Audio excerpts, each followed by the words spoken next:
Guys এবার কি তাহলে শেহজাদের স্মৃতিশক্তি ফিরতে চলেছে? কারণ গাইস ইতিমধ্যে আমরা দেখতেই পেয়েছি ফাতেমা ঢাকার সবচেয়ে বড় হসপিটালে নিয়ে গিয়েছে শেহজাদকে, যাতে তার স্মৃতিশক্তি ফিরে আসে। গাইস আপনারা জানেন, ইতিমধ্যেই দেখেছেন যে একটি লোকের সাথে ফাতেমা কথা বলছিল।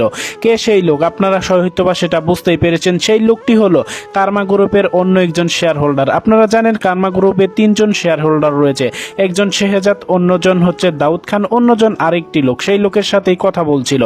সেই লোককে আমরা দেখতে পেয়েছি ফাতেমা বলছিল, আপনি কি শেহজাদের ব্যাপারে সমস্ত কিছু জানেন কিনা? তখন বলে হ্যাঁ জানি। তাহলে কিন্তু গাইস আমরা দেখতে পেয়েছি শেষ পর্যন্ত বলে যে শেহজাদের স্মৃতিশক্তি আমি ফেরাতে চাই, আপনি একটি ব্যবস্থা করে দেন, বড় একটি হসপিটাল ব্যবস্থা করে দেন। তখনই গাইস আমরা দেখতে পেয়েছি শেহজাদকে কিন্তু একটি বড় হসপিটালের ব্যবস্থা করে দেয়। সেখানে শেহজাদ যেতে রাজি হচ্ছিল না। শেষ পর্যন্ত তার পেটে কিন্তু পিস্তল ঠেকিয়ে শেষ পর্যন্ত বাধ্য করেছে গোলামকে, মানে অর্থাৎ শেহজাদকে সেই হসপিটাল পর্যন্ত যেতে এই ফাতেমা। তাহলে এবার কি হতে চলেছে গাইস দুনিয়া টাকার গোলাম নাটকের আগামী 10 নম্বর পর্বে বা 10 নম্বর পর্বটি আপনি কিভাবে দেখতে পারবেন? আজকের এই ভিডিওটি সম্পূর্ণ দেখলে আপনি কিন্তু এই বিষয়ে সমস্ত কিছু জেনে যাবেন। তাই গাইস রিকোয়েস্ট করবো আজকের ভিডিওটি একটু স্কিপ না করে সম্পূর্ণ ভিডিওটি দেখতে থাকুন। আর কে কে এখনো আমাদের এই চ্যানেলটি সাবস্ক্রাইব করেন অবশ্যই চ্যানেলটি সাবস্ক্রাইব করুন। আর কে কোন জেলা থেকে এই ভিডিওটি দেখছেন তা কিন্তু অবশ্যই কমেন্ট করে জানিয়ে দিতে ভুলবেন না। সো গাইস অপরদিকে কিন্তু আমরা দেখতে পেয়েছি যে নিশাদের মাথায় কিন্তু টেনশন ঢুকে গিয়েছে যে শেহজাদের যদি স্মৃতিশক্তি ফিরে চলে আসে তাহলে তার কি হবে। গাইস অন্যদিক দিয়ে কিন্তু আমরা দেখতেই পেয়েছি আমরা দেখতে পেয়েছি গোলামের প্রতি কিন্তু ভালোবাসা বেড়েই চলেছে এই ঋতু শেষ পর্যন্ত কিন্তু গোলামকে নিজের স্বামী হিসাবে স্বীকৃতি দিয়েই ফেলতে চলেছে। গাইস অন্যদিকে তো আমরা দেখতেই পেয়েছি 819 মিলিয়ন ইউএস ডলার সুইস ব্যাংকে রয়েছে, অর্থাৎ তার নামে কিন্তু 10,000 কোটি টাকা ইন্টারন্যাশনাল সুইস ব্যাংকে রয়েছে, সেটা হচ্ছে শেহজাদের নামে।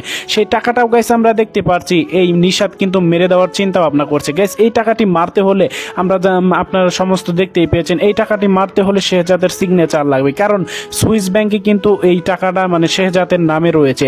অন্যদিকে কার্মা গ্রুপের শেয়ার হোল্ডার বা দেশের মধ্যে যতগুলো হাজার হাজার কোটি টাকার সম্পত্তি রয়েছে সেগুলো কিন্তু আপনারা জানেন যে ইতিমধ্যে ফাতেমার নামে রয়েছে।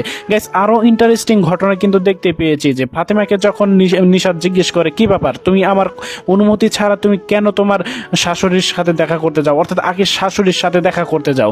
তখন কিন্তু গাইস আমরা দেখতে পেয়েছি ফাতেমা বলে মাই লাইফ মাই রুলস, অর্থাৎ আমার জীবন আমার সিদ্ধান্ত, এরকম একটি কথা কিন্তু গাইস আমরা দেখতে পেয়েছি বলেছে। তখন কিন্তু গাইস বলে যে আপনি আমার কোনো বস নয়, আপনি হচ্ছে আমার কর্মচারী, আমার কার্মা গ্রুপের, এরকমটা একটা কিছু মিন করে। গাইস আপনারা দেখতে পেয়েছি এর কারণে কিন্তু নিশাদের মনে আরো বড়ভাবে আতঙ্ক ঢুকে গিয়েছে। গাইস তাহলে এবার কি হবে পরবর্তী পর্বে? গাইস আপনারা কি কি বিষয়গুলো দেখতে পারবেন?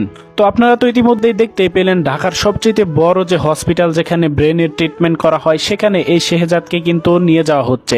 গাইস আপনারা দেখতেই পেয়েছেন শেহজাদ কিন্তু আগে এই ফাতেমার কিছু হয়ে গেলে তাড়াহুড়ো করতো তাকে ভালোভাবে চিকিৎসা করার জন্য। সেই ঘটনাতেই আমরা দেখতে পেয়েছি একটি নাটক সাজিয়ে ফাতেমা তার আঙ্গুল কেটে ফেলে, যার কারণে হসপিটাল নিয়ে যাবে বলে কিন্তু শেহজাদকে অর্থাৎ গোলামকে সেই বাড়ি থেকে বের করে নিয়ে এসেছে।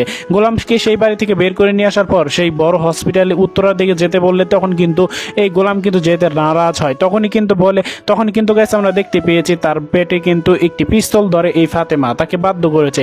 গাইস তাহলে বলা যাক পরবর্তী পর্বে কি দেখতে পারবো? গাইস পরবর্তী পর্বে আমরা দেখতে পারবো সেই হসপিটালে কিন্তু তাকে নিয়ে ভর্তি করা হবে, যদিও এখানে নিশাদ এবং ঋতু কিন্তু বাধা হয়ে দাঁড়াবে। তারপরেও কিন্তু গাইস আপনারা দেখতে পারবেন সেই হসপিটাল থেকেই কিন্তু এই শেহজাদের স্মৃতিশক্তি ফিরতে চলেছে। তাহলে গাইস পরবর্তী পর্ব কবে আসবে সেটি এখন বলা যাক। গাইস পরবর্তী পর্ব অর্থাৎ দুনিয়া টাকার গোলাম নাটকের পরবর্তী 10 নম্বর পর্ব আসতে চলেছে আগামী বৃহস্পতিবার দিন ঠিক দুপুর 12টার সময়, শুধুমাত্র প্র্যাঙ্কিং এন্টারটেনমেন্ট ইউটিউব চ্যানেলে।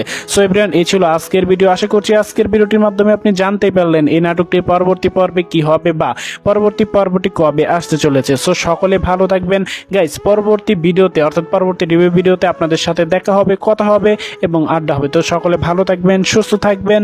আসসালামু আলাইকুম।